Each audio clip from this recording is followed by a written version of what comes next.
বিসমিল্লাহির রহমানির রহিম। আসসালামু আলাইকুম। আমি আমার জন্য খুব প্রে করবে, আমি খুব অসুস্থ, একেবারে লো প্রেশারে খুব ভুগছি। তাই আজকে আমি একটু সেপাইবাগ বাজারে গিয়েছিলাম, এখানে খুব ভালো ভালো মাছ পাওয়া যায়। তাই শিং মাছ এনেছি 1 কেজি।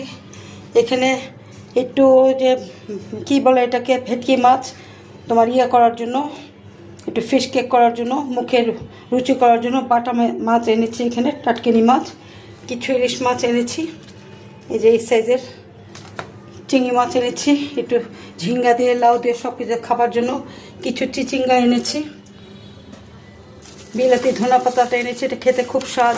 কিছু কাঁচামরিচ, একটু কামরাঙা নাগামরিচ, কিছু ছিম, নতুন ছিম বেরিয়েছে তাই কিছু 1 পার মতো 250 ছিম নিয়ে নিয়েছি।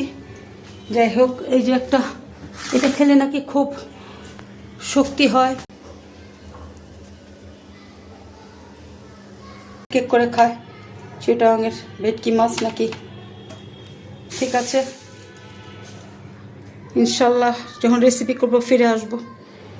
সবাই আমার জন্য খুব খুব প্রে করো, আমি যেন জলদি তোমাদের মাঝে ফিরে আসতে পারি, খুব ভালো ভালো যেন তোমাদেরকে রেসিপি ব্লগিং সব দেখাতে পারি। ঠিক আছে, আসসালামু আলাইকুম, গুড নাইট।